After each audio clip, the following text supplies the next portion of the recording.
Hey, it's your old pal Slim, and this is 70mm, a podcast for movie fans just like you. Disclaimer at the top of the show, we're not experts, but we do love watching movies. With me each and every episode is my close friend and artist, Danny Haas. Hello. And our close friend and movie insider, Proto. A boy's best friend is his mother. Every movie that we cover is connected to a theme for that month, and this time it's Scream Queens, and we just co-hosted a screening in Philadelphia for this movie, Psycho from 1960. And you can use the chapters in your podcast app to skip right to that discussion. There's so many good reviews I want to spotlight that were tagged 70mm. I mean, one made me guffaw before we recorded. It's from our old friend Throwbridge on Letterboxd. I know Norman had a lot going on, but the reality is if I sat across from Janet Leigh eating what appeared to be an open-faced butter and cheese sandwich, I too would unravel. My God. What does that even mean?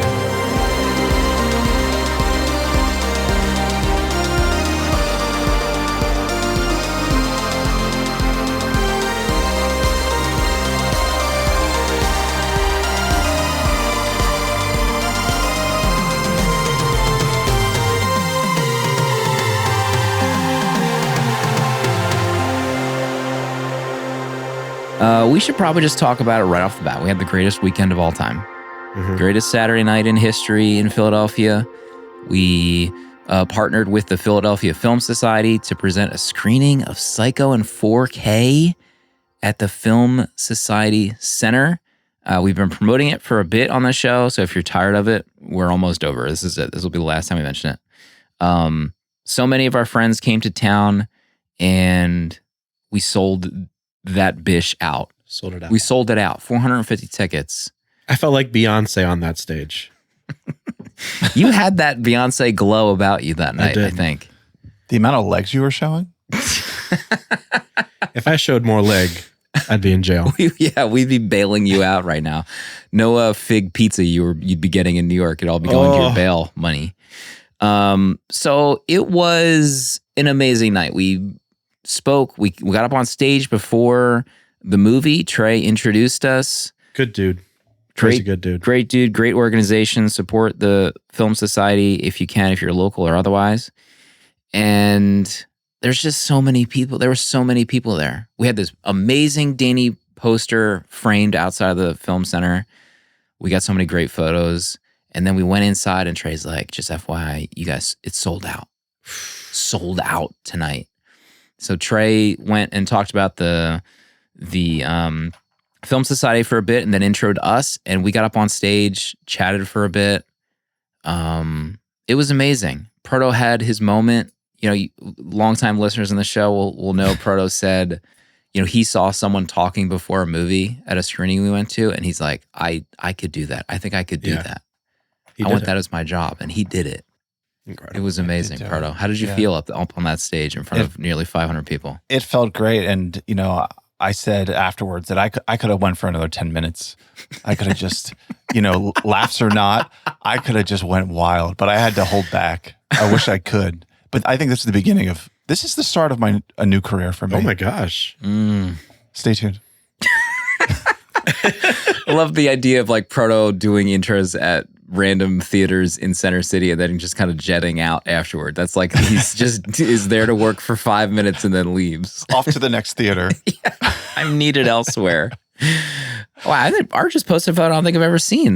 There's like 10 people taking photos, and we're only now finally seeing Art's perspective. It's like you two walking into the Dublin Arena.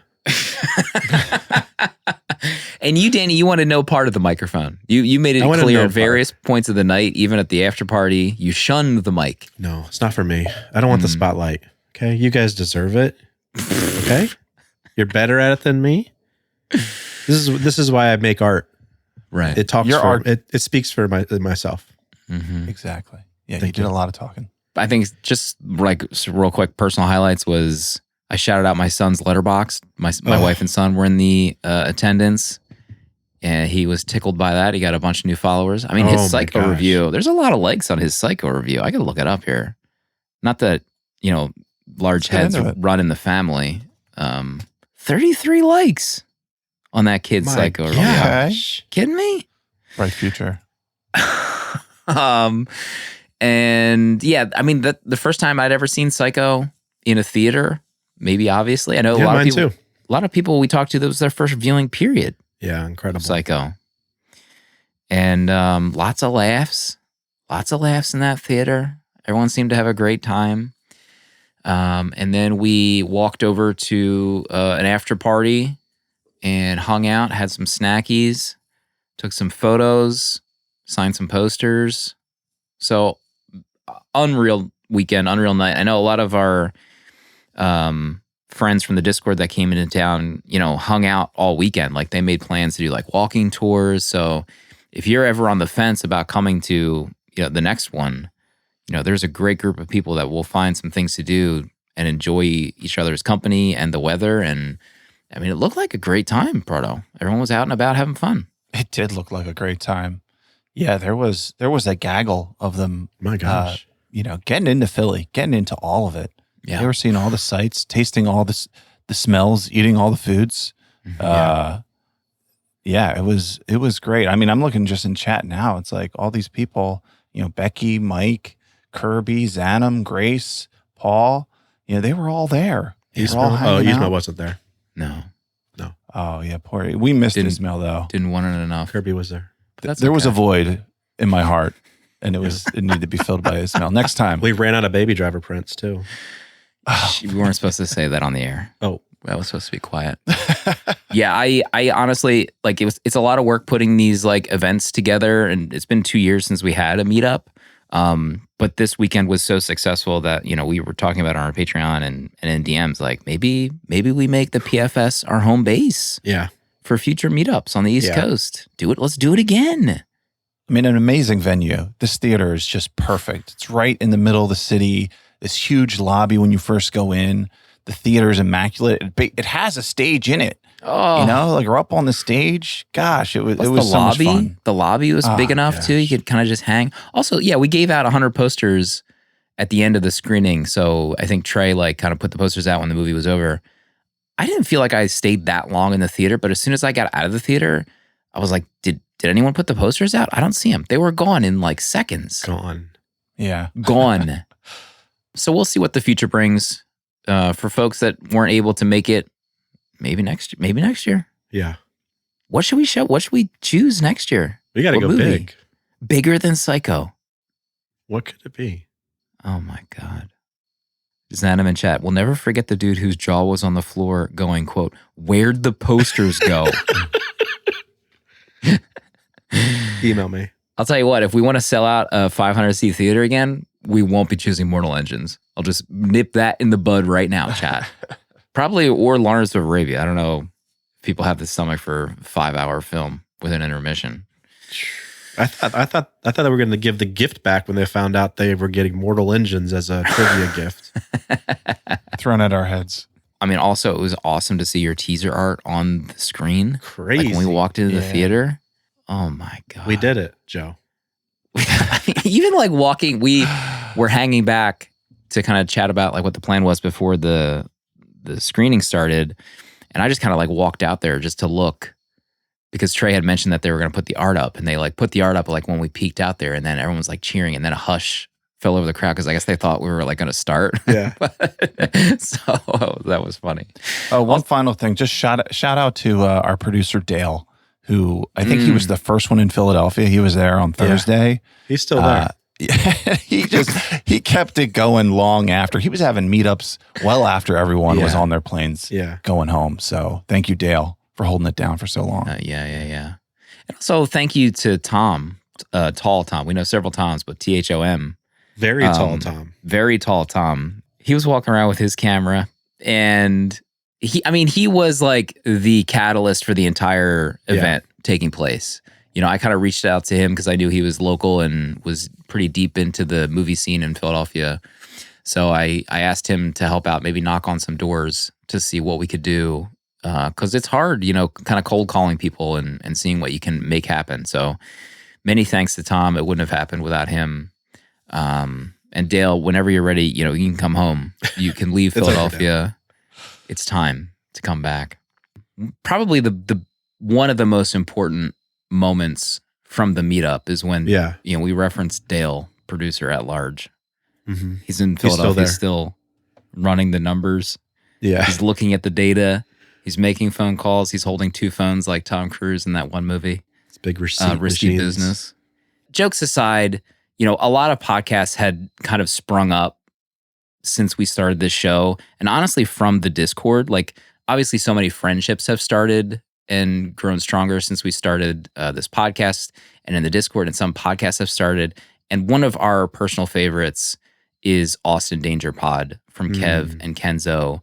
So Dale invited Austin Danger Pod. He spoke in person with Kev to invite Kev and Kenzo to Tape Deck, our little goofy podcast network. So excited that one of my favorite podcasts, Austin Danger Pod, is joining Tape Deck. Danny, I mean, you're a huge fan of the show as well. I thought my DMs were just falling on deaf ears when I would be like, what else is new? Please, can someone listen to Austin Danger Pod, not just me, okay? It's an amazing show, but I love them. I love Kev and I love Mackenzie, so stoked for them. It's a match made in heaven. Yeah. They're they're the best. If you're in the Discord, you know them. I mean, they're in here. They're starting conversations. They're talking about trailers. They're talking about everything. Austin Powers. Yeah. Among other things. Love those guys. Can't imagine our community without them. Yeah. And Austin Danger Pod's like main kind of conceit, they're journeying through film, by way of the Austin Powers movies, cast and crew. So a lot of the movies, most of the movies they choose are in some way related to someone who has worked on an Austin Powers movie. I think like one of my favorite episodes was a recent one. It was their Showgirls. Showgirls blanked on the name. I almost said striptease. But Showgirls was probably like the moment where, this is obviously a compliment for me, but like I felt like they hit their like stride. They've changed over the course of the show, but like every inside joke was like hilarious. Editing was so good. The conversation is great. So I'm excited for them to join our little podcast network of friends. So welcome home.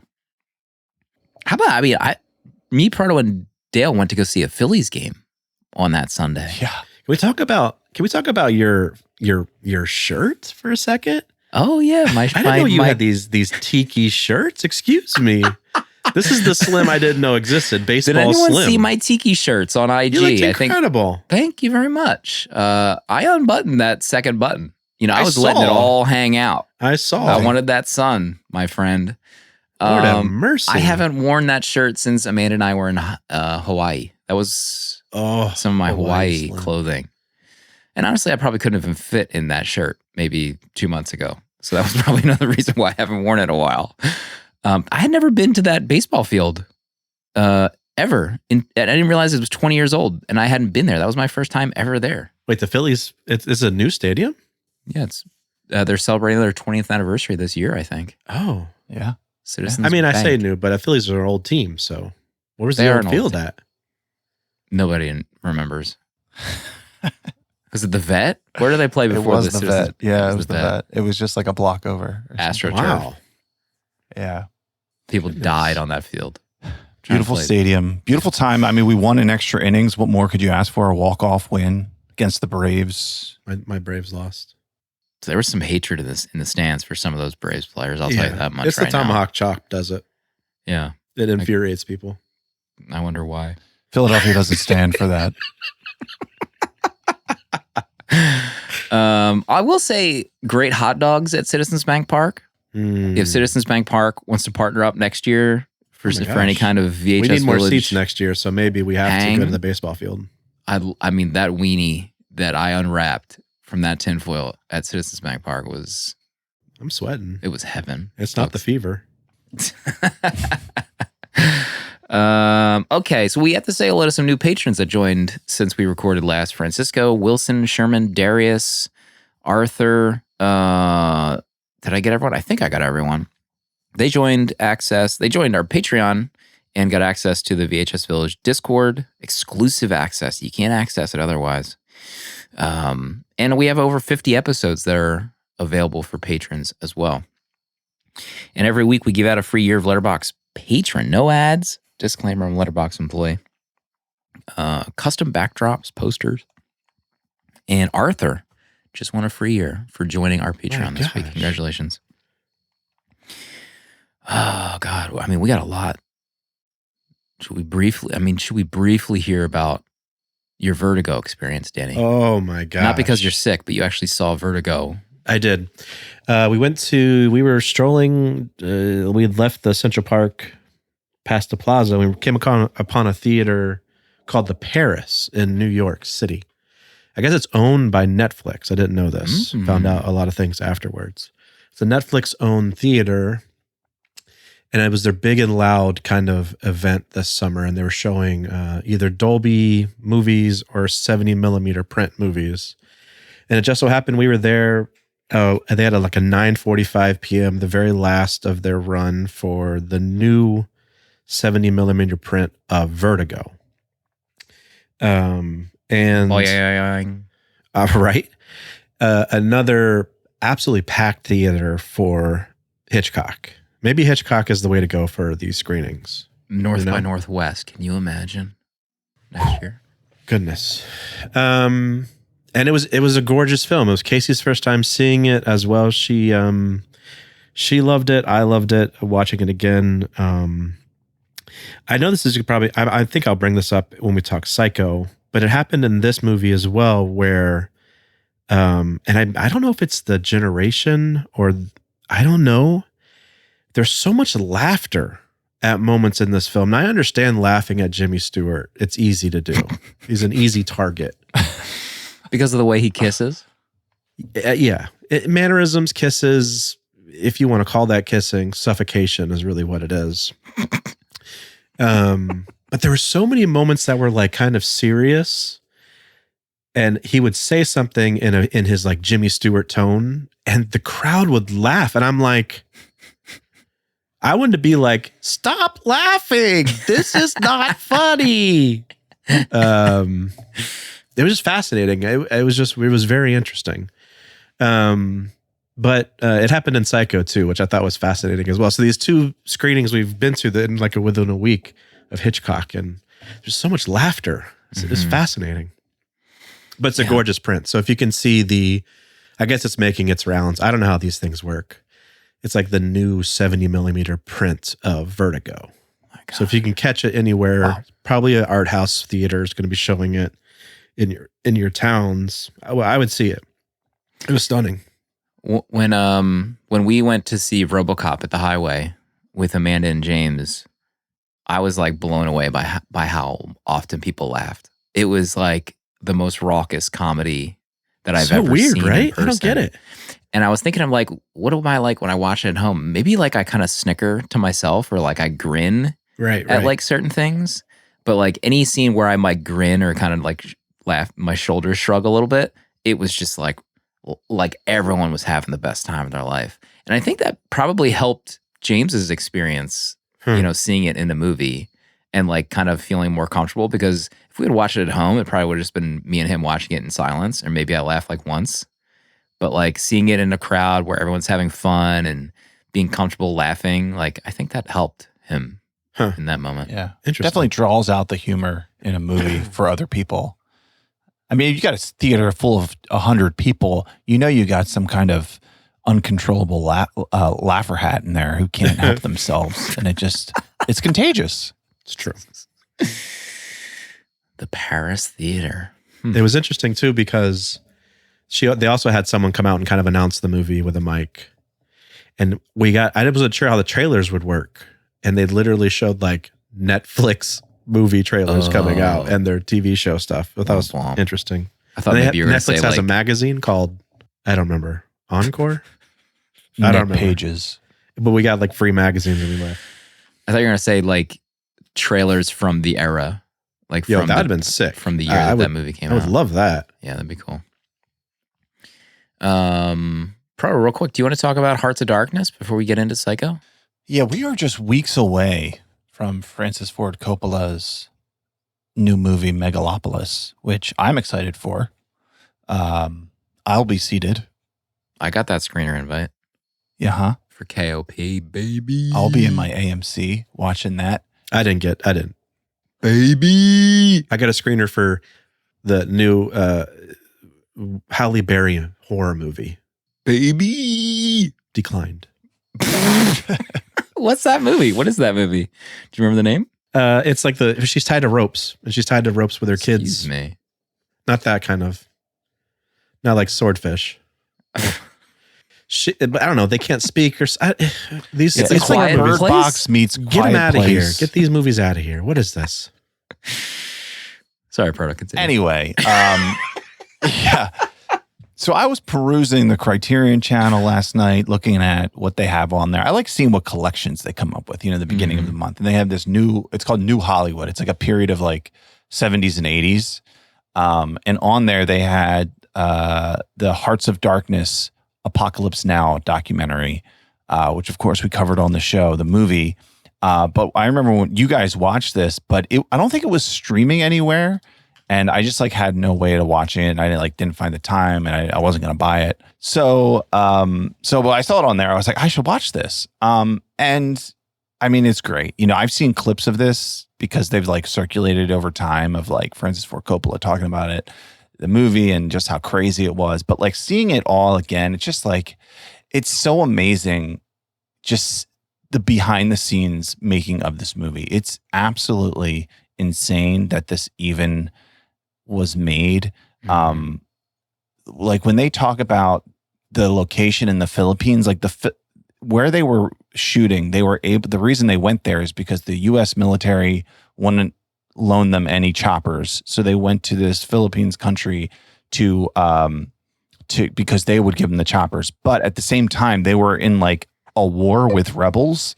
So while they're shooting a scene, they see the helicopters fly off, and they're like, "Oh, well, we need those to fight some rebels right now." So like just like that's like one insane thing that happened, but there was like countless things in this, and just like every actor and the things that go wrong, and somehow this movie is made, and there's so much. I mean, it's like the whole thing was documented by his wife. That I don't know. It feels like the cream of the crop when it comes to something like this. So I can't recommend it enough. Yeah, it's wild what happened to get that movie made.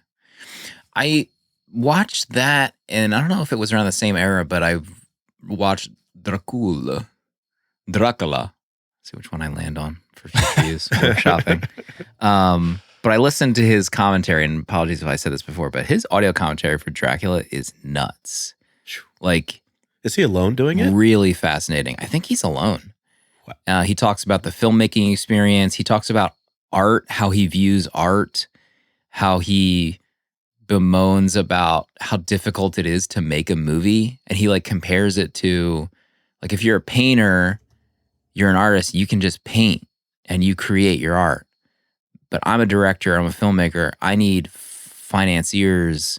I need so many people to buy in so that I can make my art. So it's like, even, many years ago, he's kind of essentially talking about Megalopolis and like his desired dream production of making a movie. And he talks about, he's like, some days I just want to like make a movie and just not show anybody and just like put it in, like lock it in a safe. He's like, I just, like, so hearing him talk about like making art and just kind of like being over the Hollywood experience, it's pretty interesting to hear him say that. And then like years later, we get the proof in the pudding. I mean, who knows if this thing's going to be watchable at all, but we'll see. Yeah, I can't wait. I'm super hyped now. Yeah, me too. For this. Kirby in chat wants to hear about Beetlejuice 2. I went to Film Center East in Philadelphia to see Beetlejuice with my wife. Oh my goodness. It's one of her favorite movies. I love the OG Beetlejuice. We watch it every year, Halloween. And we went in, pretty nervous, obviously. I mean, we've seen the trailers. Right. I mean, the movie exists. It's like, what's happening? What are we going on? And we had a great time. We were both laughing a lot. The vibes at the theater were really fun. Lots of people dressed up. There was like a dance troupe that danced in front of the movie. For some reason, I have no idea why, but it was fun. It was adorable. And the master is back. I mean, he never left. I was getting, people were very upset by my comment in my review of that. He picked his crown back up with Charlie and the Chocolate Factory. And I had to turn off comments. I turned off comments from people that I don't follow because I had enough of that bullshit. So people bought into that line hook and sinker. But I mean, it's not perfect, but it's just fun to go back in that world. And it's from Burton, and the practical effects are great. The production design is, it's the Beetlejuice world. Like there's a part of everyone that'd be like, it'd be kind of fun to see another movie there. Beetlejuice is funny. Keaton is funny. The whole cast is good. There's like one storyline thread that I probably would have just like cut or redid, but I'm glad it exists. I gave it 5 stars. I mean, my wife and I had a great time at the movies. My gosh. That was a 5-star night. Any day of the week, regardless of what we're seeing. Except long legs. So, if you love Beetlejuice, give it a shot. Give love a chance. That's all I can say. All right, we need to get into Psycho. Hopefully, new listeners heard me at the start of the show to use the chapters, and you weren't just like pissed off that we spent 25 minutes talking about other movies. It's a great question. Otherwise, I can't help you. So this is episode number 235 in a series. Also, just FYI to folks, we've been planning our December. We're trying. We might be innovating again. Okay? I'm tired. We've had a spell of de-innovation, so we're trying to amp it up for December, and it might make some people angry. Proto, what's this movie about? We are all in our private traps, and we never get out. Marion attempts to escape the confines of her life when an opportunity of freedom appears in her hands. One decision for independence leads to another of certain death when she arrives at the Bates Motel. The manager falls for her, but his mother won't let her last the night in Psycho.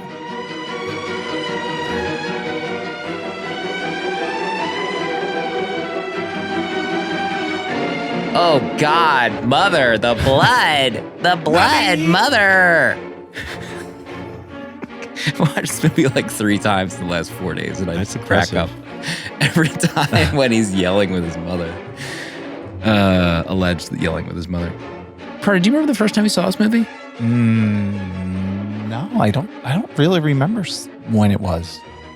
No. Me neither. I might have seen it maybe in like high school or my 1 year of community college. Maybe watched it in that film class that I don't even know I finished. I'm guessing I watched it with my buddy who I remember I watched The Birds with him and something else because his dad was big into Hitchcock and he would like say, oh, watch this movie. So I think I watched Rear Window with him and then we watched Psycho at one point. Yeah. Double shot Tuesday. My God. What about you, Danny? August 22nd, 2020. First time I saw it. That's right. I remember when we started this podcast many moons ago, you were anti-horror anything. Yeah. And then I declared it a masterpiece. First time? Review. Yeah. You were the first. There it is. It was, I know drink when we talk about theme parks, but we had the Hitchcock kind of show here where they talked about how movies were made, or they like went through the process of how he made his movies. So as a kid, I'd always seen this show, The Art of Making Movies with Hitchcock, and they would do the shower scene and they would do like Sabotage and how Rear Window was made and all these kind of things. But I've always been fascinated with Psycho. One of the Psychos, either TV shows or whatever, was filmed here in Orlando. And we had our own Bates Motel and Bates House kind of built on Universal property. So I was always like intrigued by it, but never loved horror enough to fire this film up until, I got my big boy pants on and decided to watch horror films. So, I watched it 2020 and fell in love with it then. I think it instantly went into my top 4 when I watched it. And then both of you bought the 4K release. Was it last year or the year before? And I remember, I don't know if it was said on the show or privately, but you guys were like losing your minds at the it quality was a of that 4K 60th disc. They put out the 4K. Yeah, I absolutely love the 4K. It's one of my favorites. It just looks amazing. I was hesitant at first because I was like, how good could a black and white 4K look? Very good. In fact, very good, folks. Yeah, I rewatched it last night on Apple TV, and it's the 4K version, and it was crisp. I mean, it was crisp in the theater, but I mean, I have an LG OLED right. in this office. You know, I'm not just pointing it out, but I mean, specifically, there's so many like close-up shots of people's faces, but when she is sleeping in her car and the cop knocks on the window, like I was counting pores on that guy's face. It was nuts. Yeah. Golly. One of the rewatches that I did was what I consider a rewatch, but I listened to the audio commentary that came out on one of the DVDs. It was with Stephen Rebello, author of Alfred Hitchcock and the Making of Psycho. Have you ever listened to that one, Danny? I don't have that. I need to get my hands on that. Golly. I found a YouTube channel that puts up audio commentaries, but they spell the name of the movie wrong, like phonetically, to avoid stuff. So I'll share that privately. Thank you. And I mean, it was amazing. This guy, obviously, he wrote the book on it, literally. But I mean, even at the onset, like the first, like he talks about Saul Bass and the credits and all that stuff. But like even at the onset, you're getting like you can kind of like envision the information you're going to get. He's like, you know, Janet and what's the actor's name? Anthony Perkins. No. Vera Miles. The guy. Connor. Colin. Carrie. Does anybody know? No one typing in chat. No one wants to help me. I'm looking. John Gavin. Sam. I was close. So they're like, she's laying in bed, you know, kind of wearing her slip and no shoes. He's shirtless. He's like, even the first scene of the movie is setting the stage for you, like, because you don't see this in a mainstream movie in this era. Like a woman who is like post-coital with a man she's laying sideways on a bed, just wearing her slip and a dress. Like this is almost scandalous at the time. So there's like a lot of nuggets like that, which, you know, I unfortunately will call up as we go on. So that it was just fascinating. Like I love audio commentaries, director's commentaries, even with like these experts. Like we listened to the Wizard of Oz one as well. So that's definitely worth checking out if you can. So we'll go around the room. We all jot some notes down. Hopefully we did some rewatches or wrote some notes down. Why don't we start with Danny? So the top of your list for this watch, whether that be the theater or another rewatch.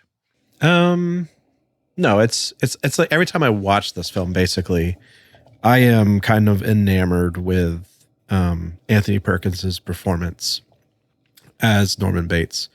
I kind of am glued to the screen every time he's on it. Every mannerism, every stutter, his kind of quirkiness, and I think it's incredible. I think it's like one of my favorite performances, probably, you know, in all of cinema. The scene that is like my favorite of his though is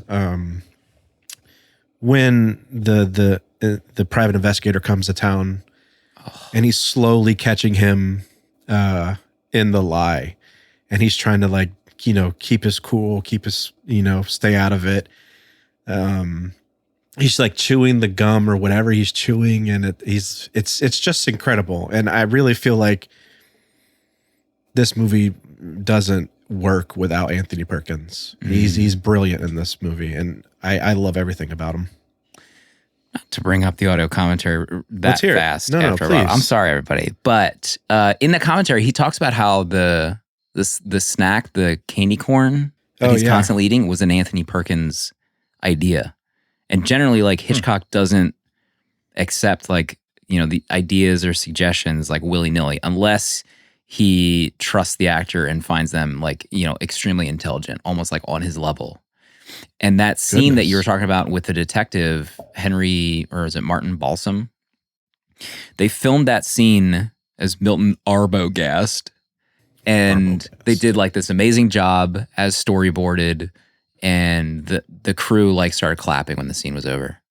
And Anthony pulled Alfred aside. He's like, hey, listen, we had been working on this scene, just the two of us, for a while, and we tried something different. It's a little looser. Oh my God. Can we just do that take and see what you think? And by this point, Alfred had like almost implicitly trusted Anthony Perkins. Like they had like this great working relationship. He was kind of open to hearing ideas from him while filming, which he generally doesn't do. So they did this version of the scene, which is essentially what's in the movie, which is where they're talking over each other oftentimes. And like they're interrupting each other, and like that sense of kind of nervousness is coming through in their conversation. So, and then at the end of that scene, the crew like clapped again, and Alfred said like, that was great. Like we used that in the movie. So I thought that was fascinating. Yo, that's incredible. Yeah. But I mean, his on-screen presence is kind of nuts. Like the scene where they have the meal together that we referenced earlier from Throwbridge, the like open-faced butter sandwich, and the way that the camera is just like on Anthony and her the whole time, but the way his like mood shifts and his chair position shifts, like that stuff is nuts. Yeah. I can't get over it. Like I've rewatched it like 3 times by this point, and I still can't get over that scene. You know what I think? I think that we're all in our private traps, clamped in them, and none of us can ever get out. We scratch and claw, but only at the air, only at each other. And for all of it, we never budge an inch. Sometimes we deliberately step into those traps. I was born in mine. I don't mind it anymore. Oh, but you should. You should mind it. Oh, I do. But I say I don't. Yeah, that scene blows me away. Well, really, those two conversations, that was actually one of my points, was like just those two conversations, how I find them like the most fascinating part of this movie, of just because you're getting the underneath of like what's going on inside of Norman Bates in those moments, probably more than anything. But I love that first scene because like there, it's like you see Marion make the switch, right? Like through this conversation with Norman, she's like, you know what? I am going to go back. This was a mistake. I need to get out of here. What am I doing with my life? And she like got this by having a conversation with Norman Bates, who's going to turn into his mom and kill her very soon. Spoilers. So it's wild. Yeah. But yeah, he is so great in this, and those scenes. The one of my favorite shots is where Arbogast is like off screen and he's like looking at the ledger. And then Norman, like Anthony Perkins, like turns his head and like it's angled, but the camera doesn't move. And it's just like the underside of his head. And it's such a weird shot, but there's something just about the way that it's unnerving. He does that. Yeah, it's unnerving and just like, I don't know, just like novel in the way that it was done. I wonder how they came up with that. And the theater laughed at that shot. I remember it specifically. I'm like, what is so funny about this? Yeah. Stephen Ribello was the guy from the commentary, was like thinking back to when he saw it in the 60s. And I mean, by that point, you're kind of almost like hoping that Anthony doesn't get caught because you think he's like covering up for his mom. Right. And he called out this one thing that happened to him in the screening, which was almost like, of the era, this woman behind him when Anthony is like cleaning up after Mother. For like, I mean, how long has that scene? 20 minutes? Right. And the woman behind him remarked, "Oh, he's such a good boy." Oh my gosh. Amazing. Can you imagine hearing that? That's sticking with you for, 30 years? You thought about that moment? Caramba, Anthony. What was the other movie we've seen Anthony in, Proto? I think did you recently rewatch it, or you recently watched it? Pretty Poison. I love Pretty Poison. Golly. I mean, I also really enjoyed Psycho 2. We talked about it on the show. We should talk about it offline, but I'd love to do that movie as like a bonus episode or what have you, because I think it'd be really fun. I mean, I think it's like kind of shockingly good, considering it's a sequel to Psycho. Like Vera Miles is in it. she plays the sister. Was it Lila Crane? Like, so she's in the sequel. Oh, wow. Interesting. She's back. Definitely worth a watch. A fun fact about Vera for this movie is she was like obligated to do one last film with Hitchcock because she was supposed to be Madeline in Vertigo. Mm. And it even got to the point where she sat for that painting of Carletta for Vertigo, but she got pregnant for the film. Oh. And she couldn't do Vertigo because of her getting pregnant, but she owed Hitchcock one more film, and that's why she's in Psycho. Yeah. I mean, not to continue Psycho 2 talk, but like these posters are pretty sick. What year was Psycho 2? 83. Oh, yeah, that's a banging poster. 83. I remember, like, at the time when I was researching this movie, when I watched it, I think, like, it was rumored to be a TV movie, and Christopher Walken was, like, rumored to be Norman Bates, like, in the sequel. That's insane. Like, that's set. Look how sick the house is in daylight right there. I've been there in daylight. One Incredible day. stuff. One day. Maybe we'll be there. What if that's our next meetup on the set of at the Bates Motel? Psycho? My first point, I'm really fascinated by the relationship that Marion has with the different men who appear in this movie.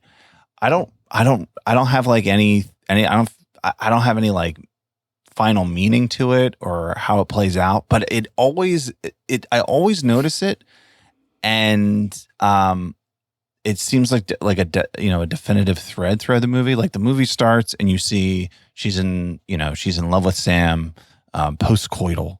It's hot. These two, they want to get away. They want to live together. And then you see her relationship with her boss.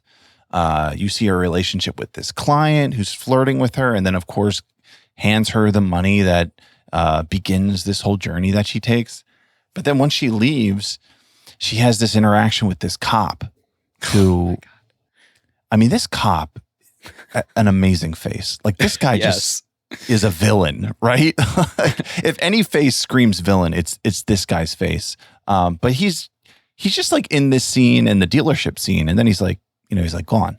But she has that interaction, and there's something that's very unnerving about that, right? Like Hitchcock, like kind of like you were saying, of like you're empathetic towards Norman Bates.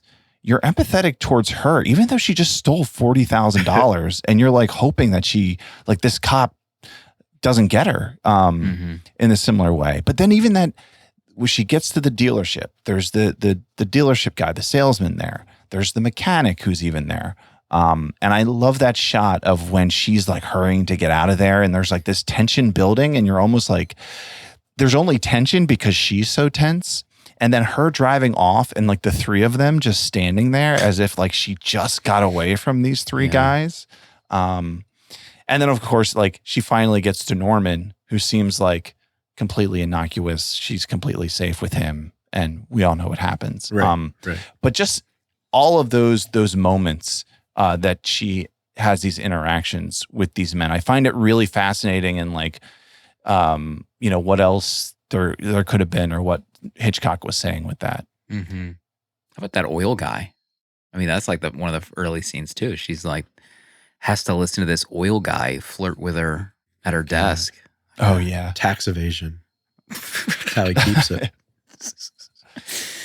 Yeah, I remember every time I watch it, I just like get so irritated the way she treats that cop. Like, you're on the run. Like, maybe don't freak out so hard to this cop. But I guess like it's so unlike her that she's not used to like deception in that way, or like last minute kind of unnerving deception. I mean, she bungles it almost at every turn. Right. Like everyone she meets. She's not a con artist. Yeah, her eyes in that scene, like she is so good at just being a deer in the headlights of like she's completely lost, and the cop sees it immediately and that like tails her. The one other note I have about that scene is like, how about when you could lay down in the front seat of a car? Dude. It's a giant bench. How about Arbogast getting out of his car dude several times on the passenger side? Okay. What is going on? I wrote that down and I made a mental note of it when we watched it live. Jimmy Stewart does it as well in Vertigo. He gets out on the right side of the car. I was so baffled by it. Maybe, so weird. This is what people did? I guess maybe when you don't have a center console. Like, I wonder when the center console became a thing in cars. Gosh. It's just like one long strip of a seat.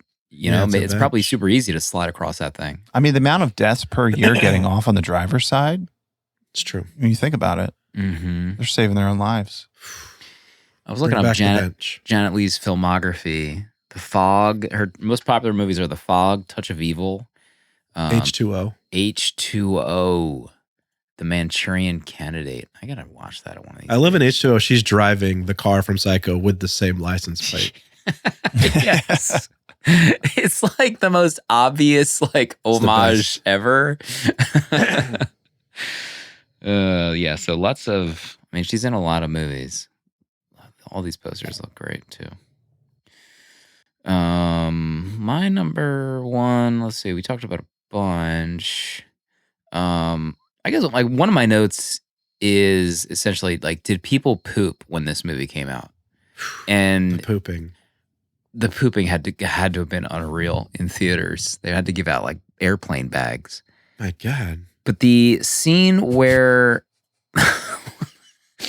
like, I was thinking about this in the theater, and to be perfectly honest, like, I forgot kind of how slow this movie is. Like, Excuse me. like it's. I mean, they call it like in the commentary, he calls it a MacGuffin. The money is the MacGuffin for this movie. It's like so kind of pointed to start the movie, but it's not the point of the movie. But it's like, I mean, is it 1 hour? I wrote this down somewhere. It's 47 minutes and then she's dead and there's still like an hour left in the movie. So it's like kind of shocking to me that you follow this lead character around for so long and then she's, killed off and there's still an hour left in the movie.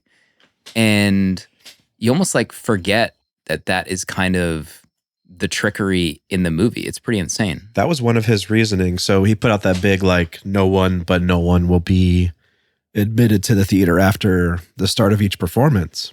Oh, really? And that's because of her dying. So if they were showing up to see Psycho and to see Janet Leigh, you show up too late and she's dead. So that, and then the murder scene itself is still like pretty violent. Even today, by today's standards, I feel like it's like, Oh, it's brutal. It's surprising. And in the commentary, they said that Hitchcock was actually like adamant that he didn't want music in the shower scene. Like it was supposed to be dead silent. Oh, wow. Which would be horrible. How crazy would that have been? So when that happened, sorry, who was the composer? Bernard Herrmann. Bernard Herrmann was like, okay, yeah, whatever. And then he just put the music in. And then Hitchcock One of the was most iconic pieces of music I know. ever. Hitchcock was like, okay, you were right. But then even the ending feels so good today. Like when Norman comes in and he's like in that amazing pose with the knife and his clothes are coming off Yeah. and the light is moving and you see the corpse of Mother Bates. Like that is still a banger ending today. And in the commentary, he talks about like the final wrap-up scene, which admittedly kind of drug for me in the theater when we were sitting there because I like kind of forgot, like, oh, I forgot about this entire scene. It's not really the end. When they were done filming that take, he thanked the actor whose name escapes me. He's like, you just saved the movie. Because that scene essentially was like there to save them from the censors. Like the movie would never have been able to end the way it did in that scene where they like kind of accost Norman in the gown. Like they almost like added that to kind of like save their ass to like have this explanatory scene. So that kind of gave me a different perspective on like why it's even there. Because by today's standards, it's like, why even have that? Like Right. You kind of get it. But back then, you kind of needed it. I watched an interview with the writer, and he said that even Hitchcock questioned having that scene in there. And he called it a hat grabber. So people be hat grabbing their hat to leave the theater because they don't want to watch that scene. But he had like some Freudian explanation the writer did about why that scene should have been in the film. It somehow convinced him. I don't mind it. I don't hate it though. I don't love it. I really like it. I think it's a wonderful denouement at the end there after the climax of having this, nice downward slope of an explanation of what you just saw. And it kind of like, because it's so shocking. You like imagine like this movie has two amazing shocks, right? She gets murdered in the shower. You're blindsided by that. And then you're wondering what's the deal with his mother. And then you find out it's Norman, right? And like if the movie ended right there, I feel like it's almost like it would have been like hitting a wall, that there's like almost like this nice decompression moment for you to like have it explained to you as you're like recovering from the initial shock of what you just saw. So I really like how it unfolds there at the end. What word did you say? Denouement. Okay. It's French. Look it up. The guy also compared the grin that Anthony had at the end, he was like slowly turning that grin, to the one that Marion had in the car. Remember at the very end of like scene. She has like all those voices in her head, and the oil tycoon is like upset that he might lose that money, and she does a similar grin in that moment. Yeah, which I thought was pretty fascinating. Who's the real psycho? You be the judge. Another thing about the shower scene is I wanted to know what the reaction was at the time. So I like Googled that, like reaction to shower scene. One funny thing that came up is, of course, like a Reddit post of like some nerd like, why is the shower scene considered good when it's actually bad? Oh God. Like this isn't even scary. And then like there's 100 people giving reasons as to why, like, 10 separate reasons as to why it's an amazing scene, especially when it came out. But that was a fun read. But yeah, there's so much about that scene that went into it. Even like, I think it's still pretty shocking, especially even like the almost nudity. Like it feels like she's naked in it, right? And you read that like she was covered actually, but it feels so like surprising for like this is 1960 seeing this. Was that Reddit? What was the one that cracks us up? Was that Cinephile Bro? What's that one? Okay, buddy, Cinephile. Okay, oh my God. There's some bangers on that one. Danny, next on your list. Yeah, I wanted to talk about Bernard Herrmann, I guess. Obviously the score is one of the most iconic scores. Even the Psycho strings. A couple things I found out. One blew my mind to the point where I had to like call Casey into the room to show her because I didn't believe it. So I was watching an interview with, maybe people know about this and I'm just now finding out about it because I'm 100 years late to watching Psycho. Space. But here I am. But I do know Star Wars quite well. And Paul Hirsch, the editor of the first Star Wars, one of the editors, he was talking about how when they were making the film that they didn't have the music yet for Star Wars, so they cut in a bunch of like classical music and et cetera that kind of fit the feel. And one of the pieces that they put in a moment was a piece from Psycho, and it's a moment where it's Norman's cleaning up the mess, and he goes to pick up the dorm number 1 key off the ground. It's like this 3-note beat.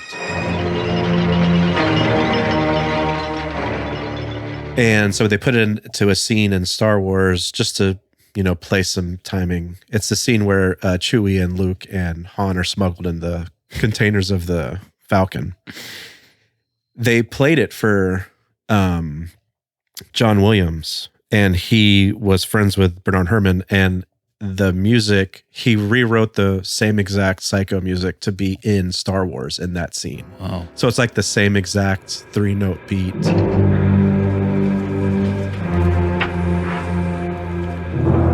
Boy, it's lucky you had these guys. That's in Psycho is in Star Wars. And my mind was blown. Like I pulled it up. It's like I timestamped it. So Psycho at 56 minutes, 55 seconds is the beats, and then in Star Wars 1 hour 7 minutes 7 seconds is when they play it. I was blown away. Like there's a straight up Psycho homage in Star Wars, and Wow. two kings working together. I thought you were gonna say it was when the scene had the Psycho music was when Luke and Leia made out in Star Wars. Kiss me. Proto, next on your list? Next on my list, we touched on it a little bit, but I love all the close-ups in this movie of the characters' faces. It really struck me this time how much of it's filmed that way, and how like bold it looks of just being at that. It's really just like a lot of shots of just the character's face framed. But I guess Hitchcock knew what he was doing, and he trusted his actors. And I think it really benefits a lot of the moments. Slim, you're saying how like some of it is slow.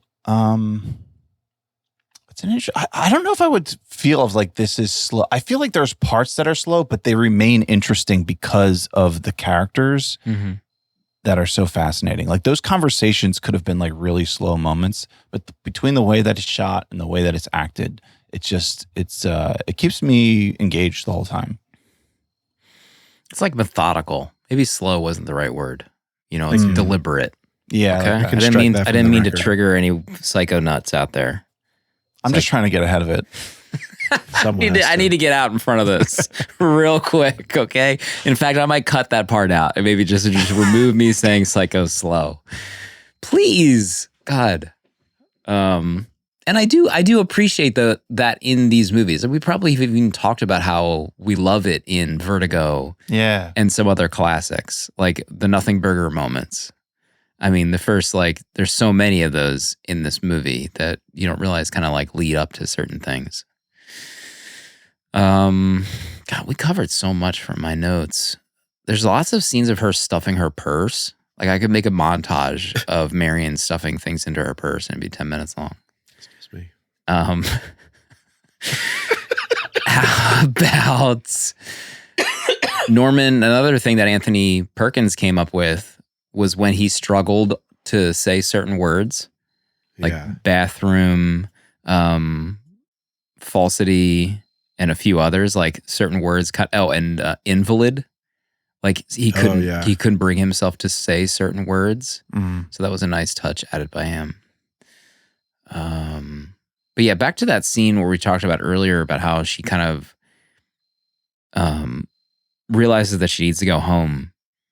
If she didn't slip up and call herself Crane and she's from Phoenix. If she didn't say those, if she didn't slip up in those moments, I wonder if he would have killed her. Because she gives the fake alias, the fake location when she signs in the book. She has this kind of nice conversation with Norman, but then she slips up and reveals that she lied to his face. And I wonder if you think that because she lied, he killed her. Maybe. I mean, that probably maybe furthered his thinking. I could probably get away with this. She gave me a fake name. Nobody knows her real name. Oh, yeah, I see what you're saying. And then, but then also just easy being, cover up. Yeah, easy cover up, but also just being pissed that I thought we had a connection and you just lied to my face the whole time. I'm going to murder you. That makes sense. So almost like his reasoning, saying that's the mother side of him wanting to protect is almost like a double fake out of it's his way of reconciling that he wants to kill her because she's a liar and blaming it on his mom. Could be. I think also, don't they say later where if he's aroused at some point, the mother side takes over too? Yeah. So maybe he... Well, there is a moment after that conversation where I feel like he has a step that he stops halfway through and it's like he's thinking, and it almost feels like, oh, it's in that moment that he realizes that mom's going to be pissed and she's going to kill her. Right. Oh, God, the blood, mother. I love her line too. I don't like disgusting things because they disgust me. It's so good. Mother, please. Danny, or is it Proto's turn? Sorry. Danny's turn. Danny's turn. My Final turn. point. Oh, God. I don't know if I have another point. I just have like honorable mentions. Let's hear 'em. He needed to shoot this under $1 million, and he chose to shoot it in black and white and used his TV crew from Alfred Hitchcock Presents to film it. One of my favorite things that he did was because he wanted to keep it so secret, he actually spread casting rumors to cast the mother in the film. So they put out like a casting call to agents to cast someone to play Norman's mom, so that people were thrown off that there was, going to be an actor playing the mom, and they would have no word to the wise. Saul Bass's storyboards are incredible if you can ever look those up. Chocolate syrup in the shower. Oh, the eye cut to the drain to the eye is. I always assumed that it was a still frame of her eye laying there. But I watched an interview with Janet Leigh, and she was talking how they did 20 takes of her having to lay there, not moving, while they panned out and up. God. And she said, because at the time there were no automatic focus on the cameras, they had to, as they were keeping the eye like in focus, they had to like manually focus as they pulled away from her the entire time. And that's why the shot was so hard. And even on the final cut, when they went to see it in theater, one of the editors caught that she breathed, like you see her breathe. And so they had to like change on how it was cut even after that. But it's incredible. That scene, it blows me away that, they didn't have cameras that autofocus as they panned out. The 6-minute trailer for this movie, where it's just Alfred walking around the set, like teasing every little bit of the movie. It's fantastic. You got to watch it. And I think my other final note is about the critics. He didn't allow for film critics to have special screenings of this movie. They had to sit with everybody else because he didn't want it spoiled. And that's his reasoning for why he thinks they panned it. And everyone loved it, but the critics, because they didn't get like their special like treatment screenings. Anyway, perfect film, 5 stars. Thank you. You're welcome.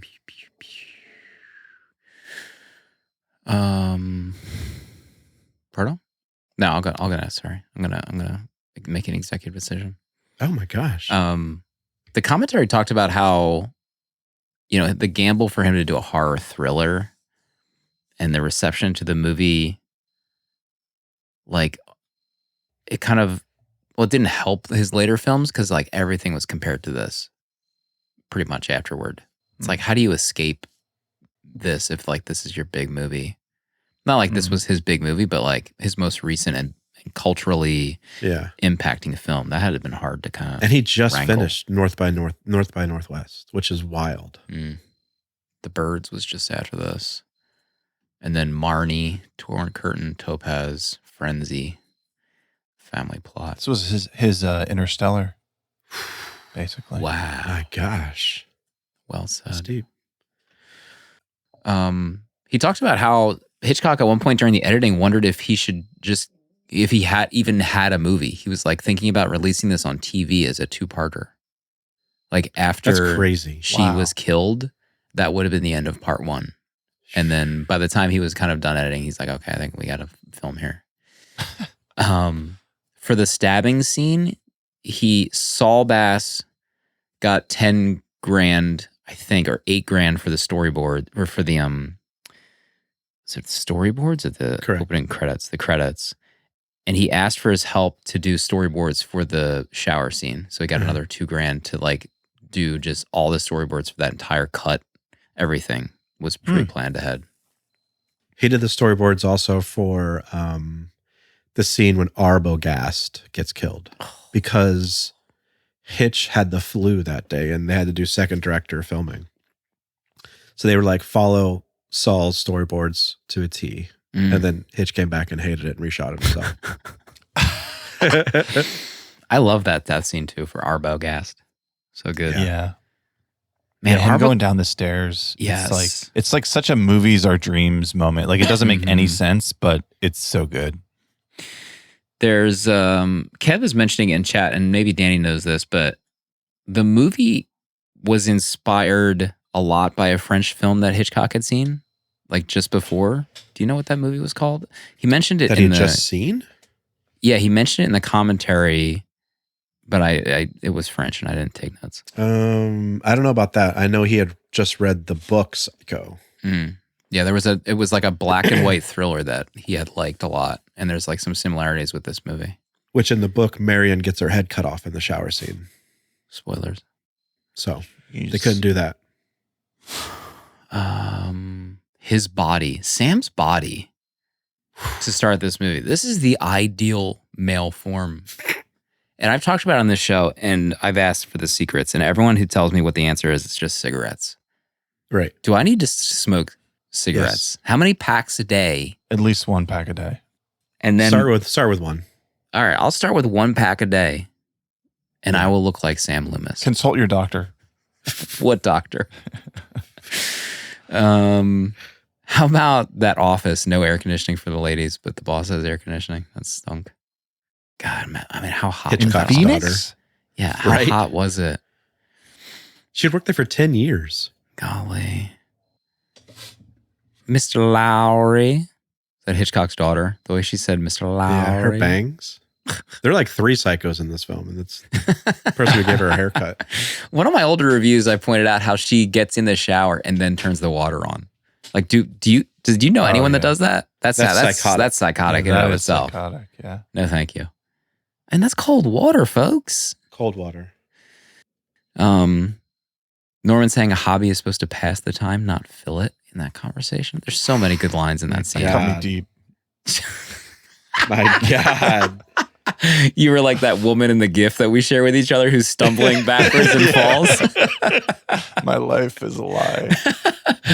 You said at the top, a boy's best friend is his mother. People never run away from anything. We're all in our private traps, and none of us can get out. We only claw at our ear and then each other.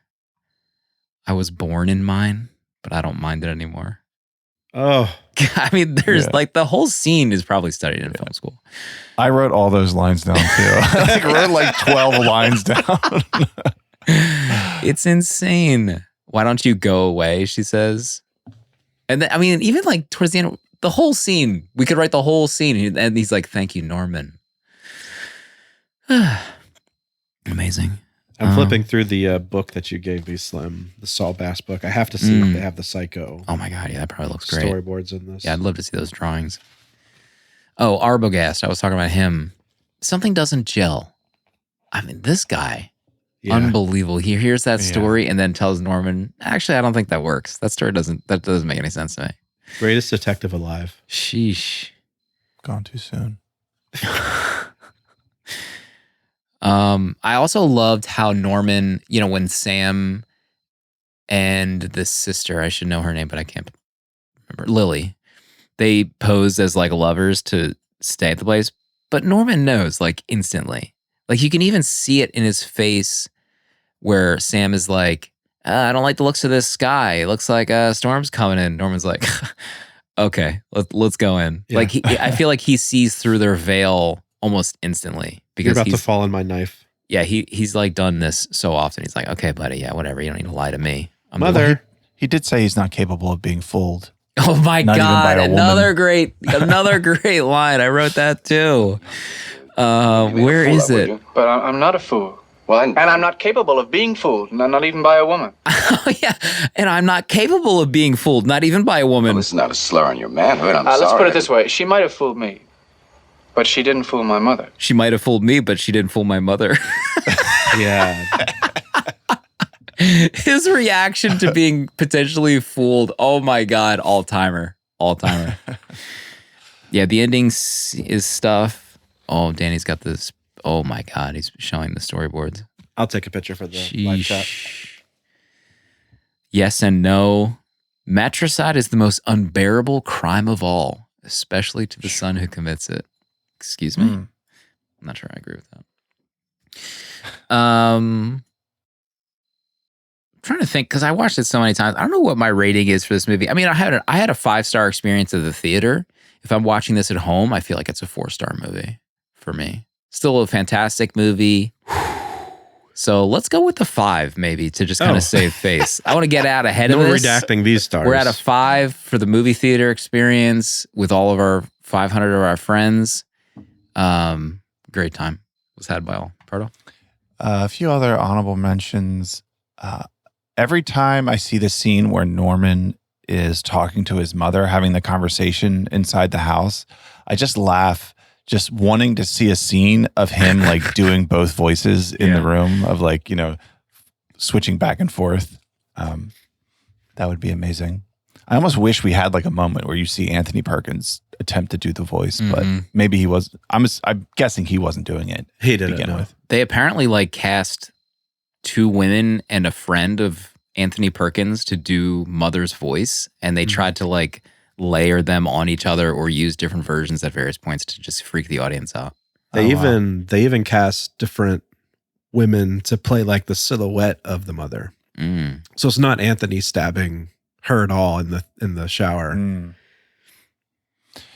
The last thing, I love the tracking shot of Norman by the swamp when Sam is calling for Arbogast. My God. Kiss me. That shot is so good. I've seen that a bunch before, but it's oh man, it's like magic, that scene. This movie is so much fun. Jenna was kind of concerned. She was like, the movie's called Psycho. Because she doesn't really like anything scary. And I said, it's more of a thriller, but she had a great time too. I had a great time. I rewatched it again today. Love it. 5 stars. My 5 gosh. stars. Psycho. We did it. We did it again. We did it. Now we got to figure out what movie we'll do next year at our next meetup. It would be just as exciting as this. Lots to think about. It's true. Matt, we got to talk offline to see when we can do an episode on Psycho 2. We have plans to record next week at some point. Maybe we do a double shot or something. We got to make something happen. Anthony Perksimber. Pretty Poison. Psycho 2, Psycho 3, Psycho 4. Psycho 1. All right. We got a VM from someone we haven't heard from in a very long time by the name of Wes. Hey guys, it's Wes. Remember me? It's only been about, 2 years since I last VM'd? Anyway, just dropping in to say a huge congrats on the meetup. It looked incredible. The community you've nurtured is truly something special. Danny designed hats off to all of you. You guys deserve every single bit of this success. I'm so happy for you. Life over here has been a bit mad, and keeping up with the pod, the Discord, and the general 70mm shenanigans that I love so dearly has been slightly overwhelming, much to my shame. But I will forever be a villager in spirit, if not always in action. Much love to all 3 of you and the entire 70mm community. P.S. When are we getting a Bound episode? Bound episode when? Thank you, Wes. God, 2 years since the last Wes VM. Do you believe? That's it. The next meetup's London. We're going to London. Dublin. 70mm meetup in Dublin, England. I don't think. Stay tuned for Might details. need to cut that folks. one from this. Stay tuned for details. Thanks, Wes. Listen. Yes. Thank you, Wes. Everyone takes breaks. You need to take a break from a pod. Community, you got life stuff going on. We'll always be here. Right. We'll see each other down the road. I found the email that Danny was referencing. Subject line bird tattoo. If folks want to leave us a VM or a letter, you can do so at 70mmpod@gmail.com. This comes from Andrew. Subject line bird tattoo. Hi all, I'm Andrew. I was at the Psycho screening on Saturday, and I just listened to your Children of Men podcast. First time. Glad to have yet another in a long litany of movie podcasts to listen to. One of you, I'm not sure who yet, apologies, mentioned the symbolism of the bird tattoo on Julianne Moore's neck. And my immediate thought was that line by Emily Dickinson, quote, Hope is the thing with feathers that perches in the soul. To be clear, I'm not claiming that this was the intention behind the tattoo. Frankly, I didn't even realize she had a tattoo, let alone was shot through it. Been a while since I saw the movie. But I think it works nicely in that dismal G-damn scene. Guh. Movie's a G-damn heartbreaker. Anyway, that's all. Thanks, Andrew. Thank you, Andrew. Welcome. Andrew. Welcome to the club. Welcome. Apologies, Mama Slim. I mean, I got a scolding like 2 weeks ago. Did you? Because I said JC. Like, I think there's that. I might have slipped up. Usually I don't That's curse. the big one. But she's like, you need to knock that off. The hard my J. gosh. But welcome to all new listeners. You know, we might have covered your favorite movie on this show already. You just got to search through the catalog. I mean, maybe you don't want to listen to us cover your favorite movie. Yeah, it's better not. I mean, the private feedback I got about Nightmare on Elm Street with that absolute bozo, Freddy Krueger. I'll talk about it in the uncut. Okay. Freddy 2. All right, we have to continue on this month. We got 3 weeks left in the month, so that means we each get a pick officially for Scream Queens. And Proto, you know, he put together Proto Pendants, one of the most successful months in the history of this show. I'm not even just talking about numbers. I'm talking about vibes alone. Yeah. He did it again, so it's his turn to pick for next week. All right, my pick. Just a disclaimer at the start. Scream Queens as a theme. It's difficult, folks. Okay. Let's not be literal in our term. Like, if a woman isn't screaming in the movie, it doesn't mean that it doesn't qualify. In my mind. Also, because, you know, I like picking movies I haven't seen before a lot of the times. And I will say that Nightmare on Elm Street, I gave it 2 stars, but I love when we do classics like that. Mm-hmm. Even if they're kind of like stinkers, it's just like so fun to cover those kind of movies. So I wanted something like in that vein, in that vibe. And I was looking, and I was pretty set on a movie. Now, this is not my pick. This is not the movie I was going to pick, but I was looking at The Evil Dead. No. Because when you look it up, a lot of people love it. You know, they talk about it. I mean, this is Sam Raimi's breakthrough movie. It's on a lot of lists. Bruce Campbell. Ever. I mean, Ever the start heard of of something him? great. He's got a chainsaw. But I've also seen mixed reviews, and I have read Slim's reviews. Yeah. And I've heard him talk about this movie before. Yeah. And it makes me, even though he's on parole right now for his Quiet Place review, I'm still reluctant. I was reluctant to pick it. So I kept looking around, and then I found a movie that I was like, oh, what's this? I've heard of this. Some people have watched it. And then I read Slim's review, and this is what it said. Oh, no. More entertaining than Evil Dead IMO. Oh. And I know I took it as a sign. I took it as a cards. sign. So my pick is from 1992, Peter Jackson's Brain Dead. Oh my God. What?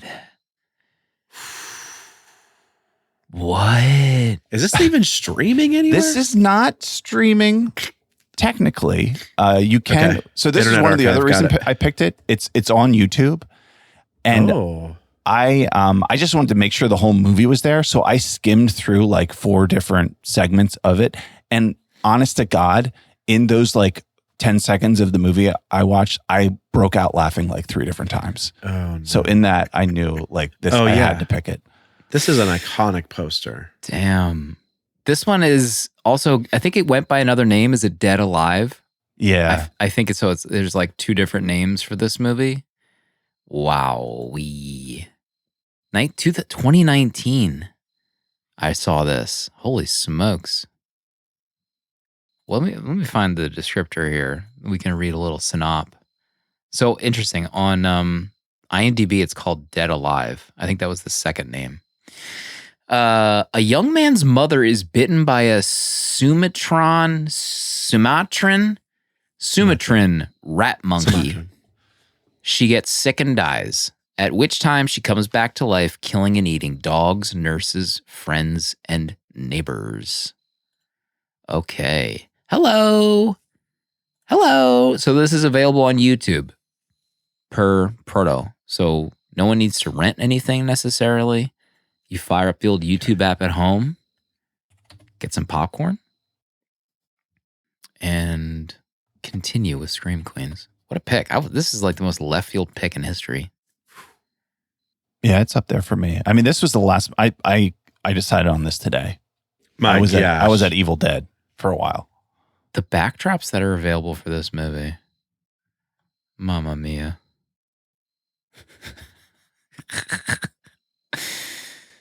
Okay. Great pick, Proto. The month rolls ever forward. So which was the Scream Queen in this? Gotta watch to find out. Stay tuned. Yeah, we'll find out. In the end, we were all Scream Queens. I think that's how we'll end the month. That's the line. Okay, let's see. Brain Dead, Dead Alive next week, streaming on YouTube from Peter Jackson. Lord of Ring, King Kong, The Hobbit trilogy, The Lovely Bones, Get Back, The Frighteners. Remember Get Back? Oh my God. Remember when everyone was talking about Get Back? Yeah. Changed our I'm not lives. going to do an impression. Just everyone calm down. I'll save that one for the Peter Jackson episode. Is that the Talking Heads? Yeah. It was when the Talking Heads did that thing when the guy's wearing the white suit. He's like, it's like a triple XL white suit. Yeah. All right, Proto, closing thoughts this week for Psycho. Meetup is finished. We got another year to plan. Ring of Powers episode 4 is out. Folks, we are cooking with gas. I think last time I'd only watched 1 episode. I have now seen 4. God. We are so back right now. I need everyone to assemble. Light the beacons. Look to the west. It has arrived. We are home. Back in Middle Earth. That's going to be my final words for the next month. Okay. I'll take over that segment. Word outro just being reused. All right, we'll see everybody next week for Peter Jackson, Brain Dead, Dead Alive on YouTube.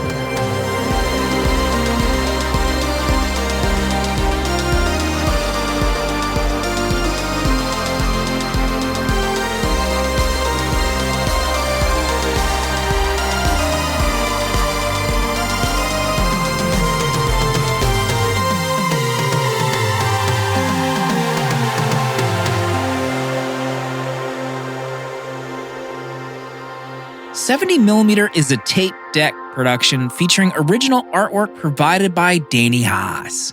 Spiritual guidance and V'ger, the robot who loves movies, provided by Pertalexis. Producer at large Dale_A. And music composed by Cinematric. Prints and other merch are available on 70mmpod.com. This episode was mixed, edited, and produced by me, Slim. Support our Patreon for access to our VHS Village Discord to talk movies with new friends, access to our exclusive episodes in the 70mm vault, discounts on merch, uncut episodes, and a physical membership card mailed to you. To check out other Tape Deck podcasts, find the link in the episode notes. And if you'd like to support our friends at Letterboxd and upgrade to Pro or Patron status, you can do so with a 20% off discount using the links on 70mmpod.com. Goodbye. This is a Tape Deck podcast.